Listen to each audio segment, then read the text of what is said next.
Interior, living room, night. Toriel and Kris are inside the living room of a small, quaint house. Here it is, your new home. I hope you like it here. While you were gone, I baked you a butterscotch cinnamon pie to celebrate your arrival. Don't you like that? Kris nods. Splendid! I have another surprise for you. She leads Kris down a hallway to the right. Interior, hallway and house, night. They stop at the first door on the left. Your very own room for you to sleep in. Thank you, Toriel. You are welcome, my child. I guess I will leave you alone since I know you are safe. If you need me, I will be in the living room. She walks off. Interior, Kris's room and house, night.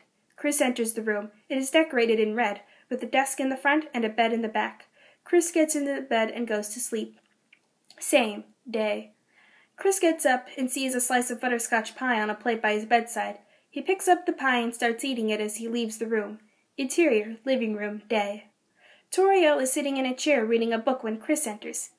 Good morning, Toriel. Good morning, Kris. Up so soon? She pats Kris on the shoulder.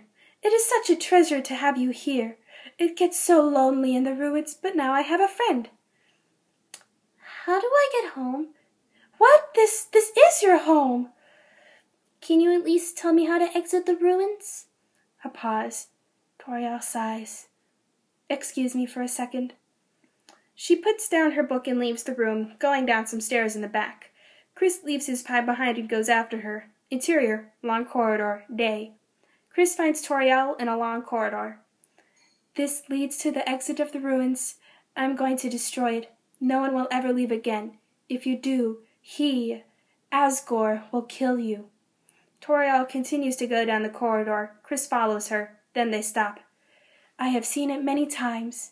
They come, they leave, they die. I don't want you to be like them.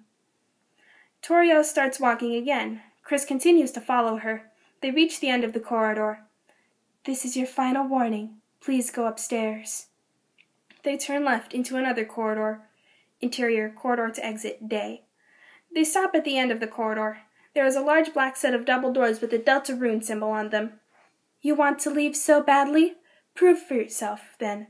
Prove you're strong enough to survive out there. She shoots fire magic from her hands. Kris ducks below to dodge the attacks. Toriel stops, and he gets back up. What are you doing? She waves her arms, leaving behind trails of fire. Once again, Kris ducks below. What are you trying to prove this way? Fight me or leave.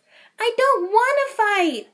Toriel fires more magic, but before Kris can dodge it, he notices the fire is almost intuitively avoiding him. You don't want to fight either, do you?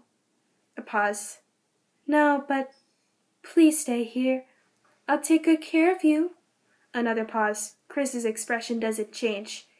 We can have a good life here. Kris sighs. I have to go. Another pause. In that case, you may go. But if you do, don't ever come back.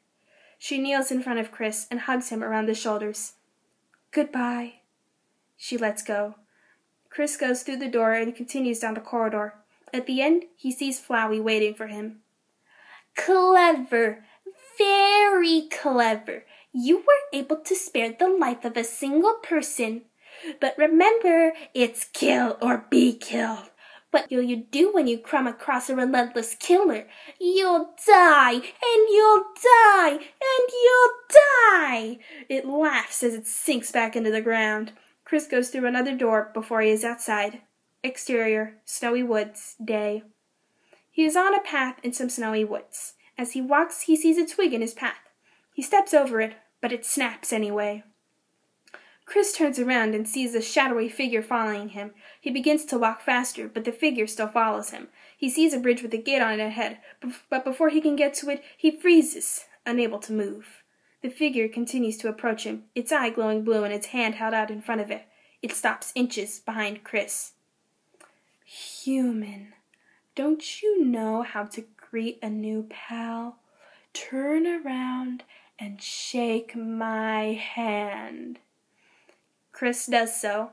A buzzing sound is heard. Lights go up to reveal the shadowy figure is Komika Sans. Komika Sans, or simply Sans, is a 20-year-old female skeleton. She is vertically challenged, so to speak, and she wears a blue hoodie. She works as a sentry in the Snowdin region, and she has mad punt skills. Ow! Sans holds up her hand to reveal a joy buzzer. Ah, the old joy buzzer trick. It's always funny. She takes off the joy buzzer. The name's Sans. Komika Sans, actually. You're a human, aren't you? Kris nods. What's your name? Kris. Frisk? That's a unique name. But it's not. It is now, Frisk. This is your new home. You need a new name to match.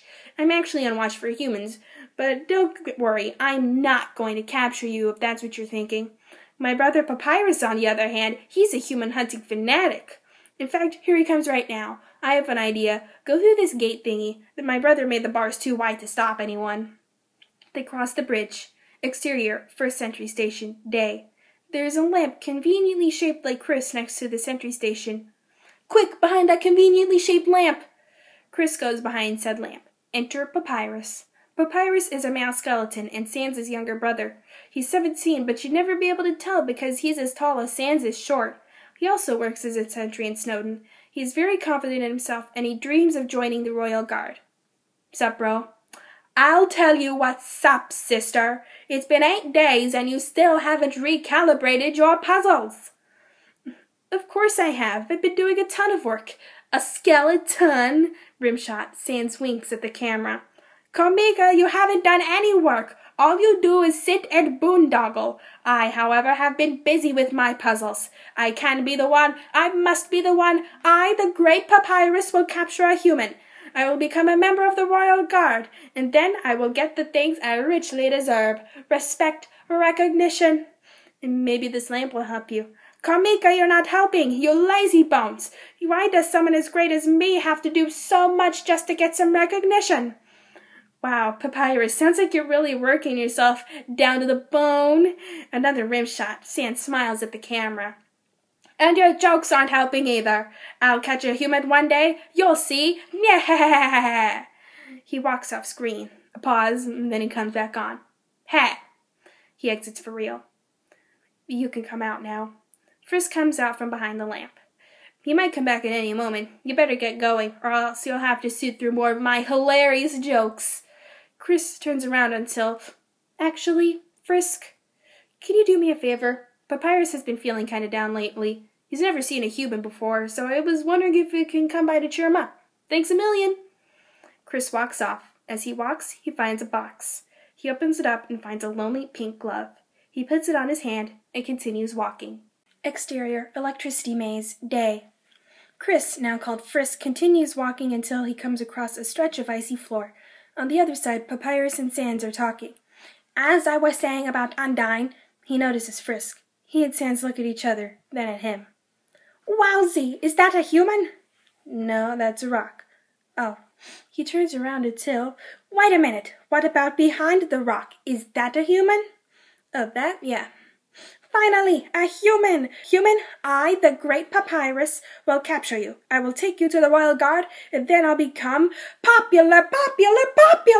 But first, puzzles! Behold the electricity maze! Walk into the invisible walls of this baby and you'll get zapped! He pulls out a blue orb.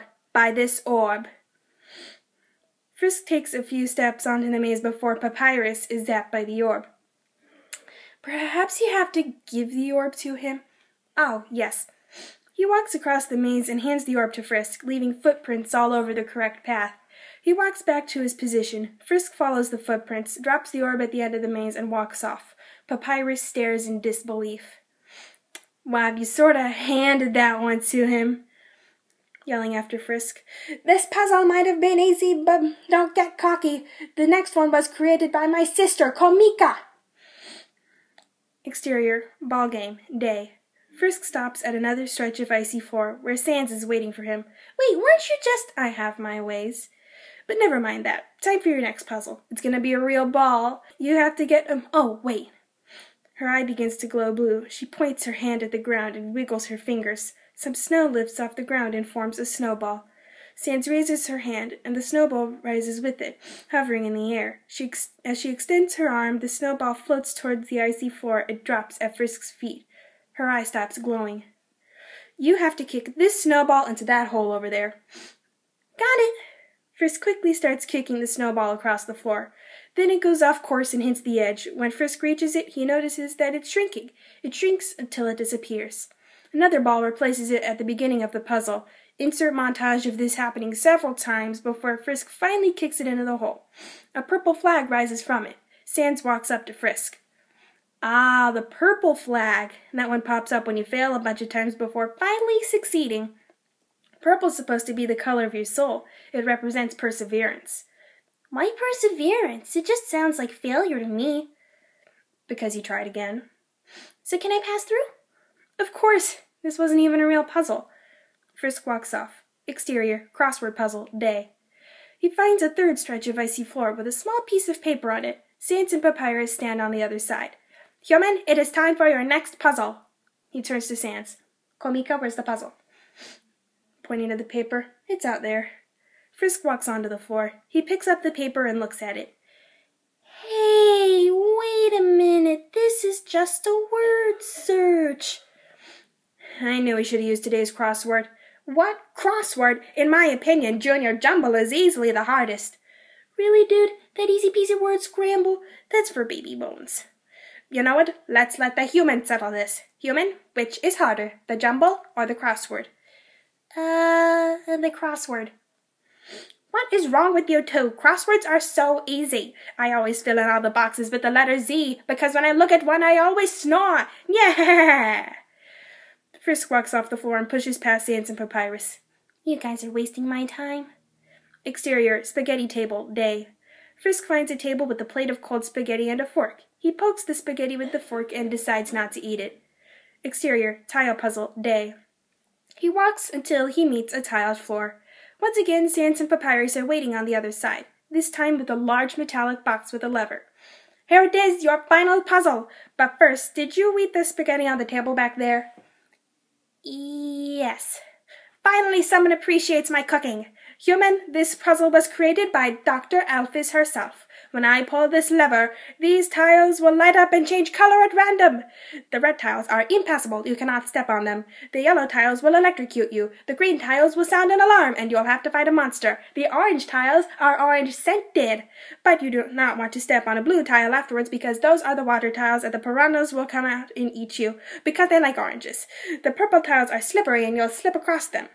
The slippery soap we used on them is lemon-scented, which the piranhas do not like. And the pink tiles do absolutely nothing, and you can step on them as much as you want. Got that? You didn't get any of that. Yeah. Ready? Set. He pulls the lever. Go!